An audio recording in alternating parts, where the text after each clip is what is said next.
जल की उपलब्धता। पृथ्वी को नीला ग्रह कहा जाता है। क्या आप कारण का अनुमान लगा सकते हैं? हाँ, पृथ्वी की सतह का 71% भाग जल से घिरा है।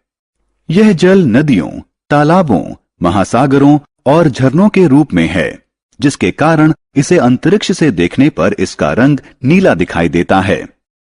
हालांकि पृथ्वी पर उपलब्ध जल का 97% जल खारा है, इसलिए यह ना तो घरेलू उपयोग के योग्य है और न ही कृषि और औद्योगिक इस्तेमाल के लायक है। शेष 3% स्वच्छ जल है, जिसका 2/3 भाग ग्लेशियरों और ध्रुवों पर बर्फ के रूप में जमा है। पृथ्वी पर उपलब्ध कुल जल का केवल 0.006% जल उपयोग के लिए उपलब्ध है। जल की विभिन्न अवस्थाएं। प्रकृति में जल 3 दशाओं ठोस, द्रव और वाष्प में उपलब्ध है। ठोस अवस्था में जल को बर्फ या हिम के रूप में जाना जाता है। यह ध्रुवों पर बर्फ के रूप में और ग्लेशियरों और पर्वतों पर हिम के रूप में पाई जाती है।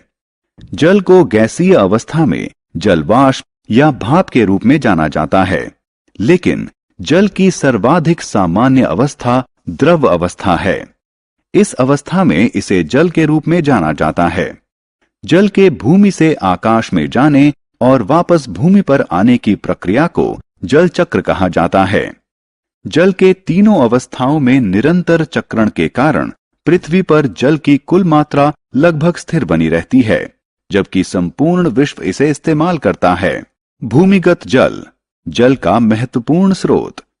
अधिकांश वर्षा जल बहकर नदियों में जाता है और अंततः समुद्र जाकर मिल जाता है।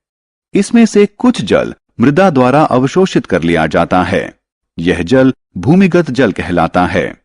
हालांकि यह दिखता नहीं है, लेकिन यह लगभग सभी स्थानों पर है।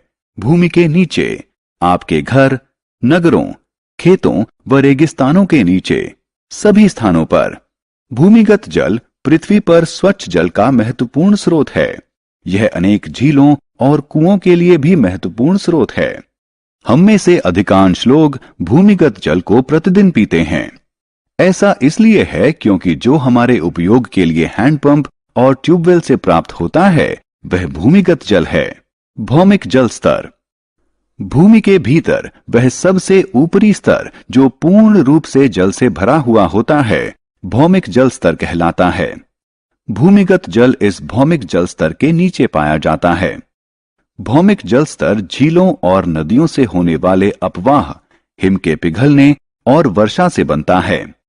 भौमिक जल स्तर में मौसम के अनुसार उतार चढ़ाव लगा रहता है। गर्मियों में भौमिक जल स्तर नीचे चला जाता है, लेकिन मॉनसून के दौरान यह ऊपर आ जाता है। भौमिक जल स्तर। आपने अपने गांव में भारी वर्षा भी अवश्य देखी होगी। छोटे छोटे गड्ढों में हुआ जल भराव भी देखा होगा। कुछ घंटों के बाद गड्ढों में भरा हुआ पानी विलुप्त हो जाता है। यह सारा जल कहां विलुप्त हो गया? इस जल का रिसाव भूमि के भीतर हो गया। भूमि के भीतर जल के रिसाव को अंतःस्पंदन कहा जाता है। इस प्रक्रिया के द्वारा भूमिगत जल का स्तर फिर से ऊपर आ जाता है। भौमिक जल स्तर के नीचे कठोर शैल की परतों के मध्य भारी मात्रा में भरे हुए भूमिगत जल को जलवाही कहा जाता है। जहां भौमिक जल स्तर भूमि की सतह के निकट होता है, वहां जलवाही जल को कुएं खोदकर बाहर निकाला जाता है। भौमिक जल स्तर का अवक्षय। भूमि के भीतर से निकाले गए भूमिगत जल के कारण रिक्त हुआ स्थान वर्षा जल के रिसाव से फिर से भर जाता है। हमारे द्वारा भारी मात्रा में जल निकाले जाने के बावजूद भौमिक जल स्तर बहुत अधिक प्रभावित नहीं होता है, क्योंकि यह प्राकृतिक प्रक्रिया के द्वारा फिर से भर जाता है। हालांकि पर्याप्त रूप से न भरे जाने पर भौमिक जल स्तर नीचे जा सकता है। ऐसा अनेक कारणों से हो सकता है, जैसे